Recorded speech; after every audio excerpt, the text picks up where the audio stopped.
ভরা বর্ষা মৌসুমেও বগুড়ায় বৃষ্টির দেখা নেই, তাই বাধাগ্রস্ত হচ্ছে রোপা আমন ধান চাষ।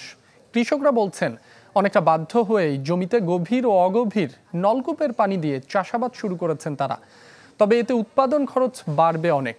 বগুড়া থেকে ফরহাদুজ্জামান শাহীর রিপোর্ট। ছবি তুলেছেন মোয়াজ্জেম হোসেন। মধ্য শ্রাবণেও দেখা মিলছে না বৃষ্টির, অথচ শেষ হতে চলেছে আমন ধান রোপণের মৌসুম। বাধ্য হয়ে তাই অগভীর নলকূপের পানি দিয়ে জমি প্রস্তুত করছেন বগুড়ার শাহজাহানপুরের কৃষক তোফাজ্জল হোসেন। এই কৃষক জানান, সাধারণত বৃষ্টির পানি জমার পর আমন ধান রোপণের জন্য জমি প্রস্তুত শুরু হতো, কিন্তু শ্রাবণ মাসের অর্ধেক চলে গেলেও বৃষ্টি না হওয়ায় গভীর ও অগভীর নলকূপের পানিতে রোপা আমন চাষে বাধ্য হচ্ছেন তারা। তার মতো বগুড়ার বেশিরভাগ কৃষকই পড়েছেন বিপাকে।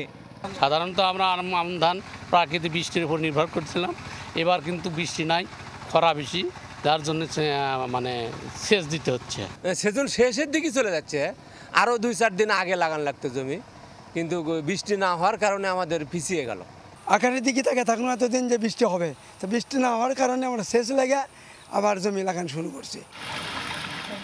এবার ধান চাষে সেচের খরচ যুক্ত হওয়ায় বাড়বে উৎপাদন খরচ, সাথে যোগ হয়েছে সার ও কীটনাশকের বাড়তি দাম। অতিরিক্ত এই খরচে এখনই দুশ্চিন্তার ভাঁজ পড়েছে চাষিদের কপালে। সেচ দিতে আমাদের অনেকটাই খরচা হয়, প্রায় 1000 টাকা খরচা হবে আর কি।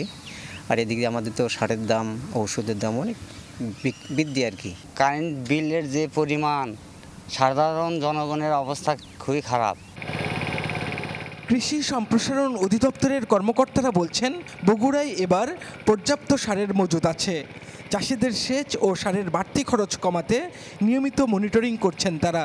গুরুত্বপূর্ণ রাসায়নিক সার সেটা পেটে যাতে কোনো সমস্যা না হয়, সেজন্য আমরা যথাসময়ে সার ব্যবসায়ীদের বরাদ্দ প্রদান, তাদের বরাদ্দকৃত সার উত্তোলন এবং এই বিক্রয়ের বিষয়টি উপজেলা থেকে আমাদের কর্মকর্তারা এটি মনিটরিং করছেন।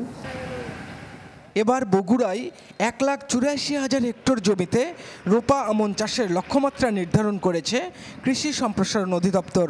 এখন পর্যন্ত মাত্র 30 ভাগ জমিতে আমন ধান রোপণ শেষ হয়েছে। ফরহাদুজ্জামান শাহী, চ্যানেল 24, বগুড়া।